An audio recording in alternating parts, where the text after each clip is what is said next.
Probably pointless economics video, but what the hell. Response to the modern and mystic. You know, I have such conflicting feelings. You know, it's like, yeah, I've been talking to Nick for a long time, and you know, I just can't, I can't fit it in my head that he can be as educated, enlightened, in the sense that he's read all the big, great books, and yet he talks like some pumpkinhead in, you know, Arkansas. You know, just this cliche defenses of mush and babble. But anyway, alright, so I made a response video to my argument. Let's talk about this from an engineer's perspective, like we were engineering a game. And so he's decided that metaphor is unacceptable because, you know, the economy is way, way, way too complicated, and a game is way, way, way too simple. And I would argue the reason why the games are simple is because over time we've refined the rules. We've fixed them. We've made them simple. We've made them work. And we haven't done that to our economy because there's all these assholes out there just screaming gulag, gulag, gulag anytime somebody suggests doing something that's rational to create productive incentives in the economy. So I'll throw the other metaphor that Nick didn't deal with, but yeah, the herd of horse metaphor. Nick, it's a herd of horses. How do you get the most work out of those horses? How do you get the most productive work and give them the highest quality of life? Isn't that the equation? And you explain to me how capitalism accomplishes that. You know, or give me some kind of vague notion how capitalism is working. Yeah. What a joke. You got the horses eating the other horses. Anyway, I want to play this other video, so this is going to be a while, probably a half an hour, 40 minutes worth of stuff, but there's a couple of good ones in here. I mean, Nick just says some things, and you're just saying, how the hell could he put that stupid, ignorant, dumb sentence together? Hello there. I'm going to do a video answering some comments. I don't know why I'm doing it like this morning, but that seems to be what I'm up to. First one is, my question is, wouldn't these people want power? And is power just the other side of the greed coin?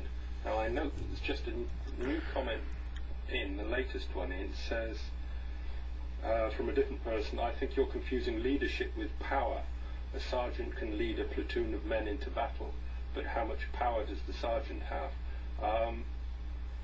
Gratex does a decent line on this. I don't know. You can tell me. Yeah, well, if you're going to bring up Gratex, he'd also give you the line that you know, you have a guy who can builds houses, and he can build houses all his life and never earn enough money to live in one. You know, that he owns. That there is no equity in the system. People put in the required amount of energy and work, and they don't get the fair amount of return for that energy and work. I imagine that on the structure, like sergeant and whatever the other army things are, colonel and general, those positions come with an amount of power.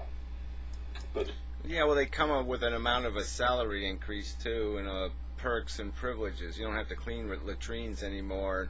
If you want to call that power, yes, we all want to be immune. We want to have guns and bullets and shields and suits of armor and all the little defenses. I mean, if it was free, we'd all want a little meteor shield for our fucking houses. So this is all tripe. There are certain people that want to go up that ladder to get that and utilize that power. That's all I'll say. Yeah, well, look, isn't power the same thing? Couldn't one call security the same thing? So there's some people who hoard their little pile of gold and bury it in their backyard to protect themselves against some eventuality, some need in the future that they might not have the immediate resources to take care of. So are they after power? Come on. It's not, you know, you could keep, well, whatever, it doesn't matter. I don't know. But the positions are there with the power already attached to them. And yeah, some people want to go higher and get.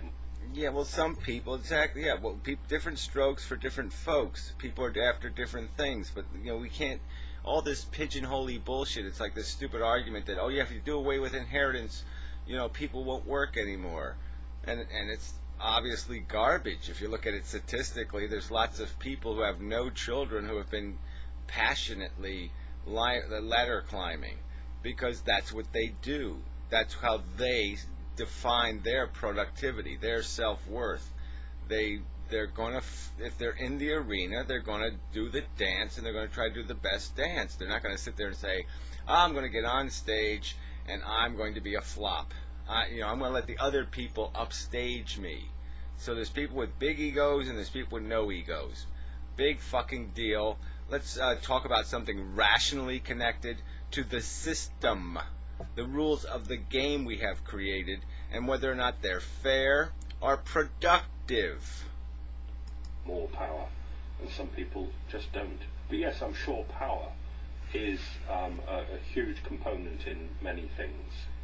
And I'm sure it has absolutely nothing to do with some twat who is born to the richest man in the world and lives some sort of perverted and weird life.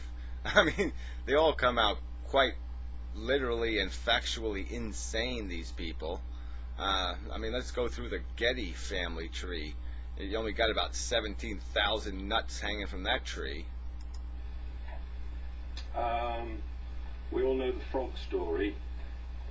We take the frog and put it in the pot of water. You put a pot on stove, slowly the water comes up to... Oh, I know why I did this one.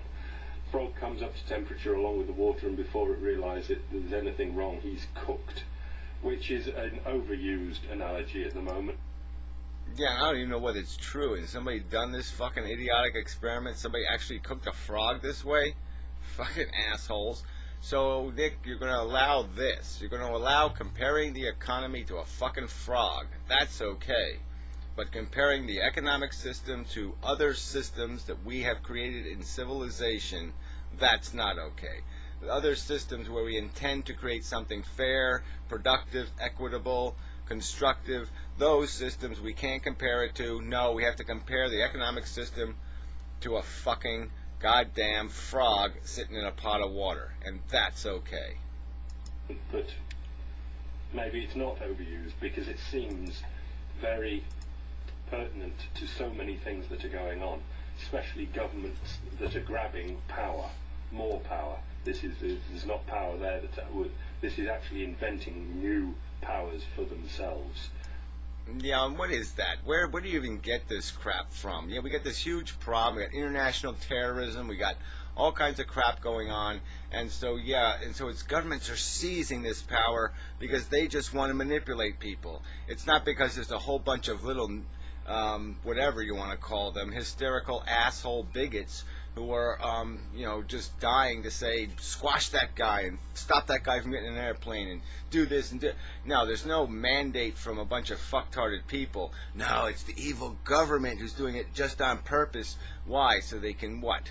Steal your old shoes? What exactly is the government doing?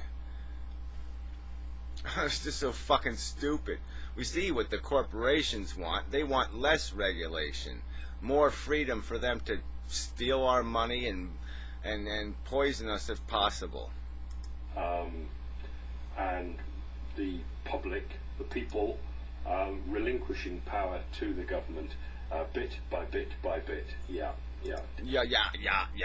I wish somebody would diagram this exactly. What exactly is the government doing? Explain it to me. What exactly they're going to do to me?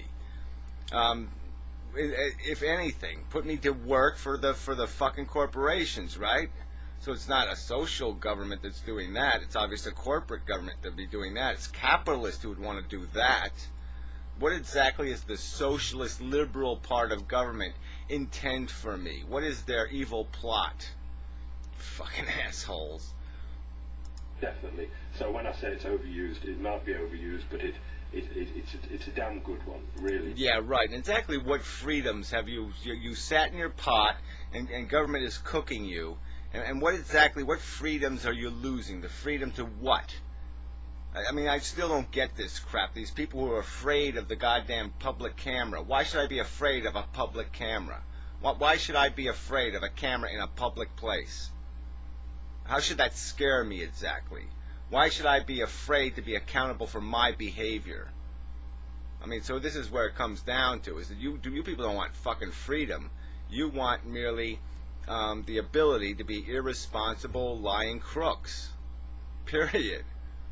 Is, and then it goes all wrong at the end of this. Says we all better get our head out of the sand, and ruins the analogy of the frog in the getting boiled completely. But yeah, tis a good analogy, that one. Yeah, it's just so much better than compare. Yeah, why compare systems to like systems? Let's just compare the economy to a frog in a pot of water. That makes so much more fucking goddamn sense. Gary has transcended his human nature.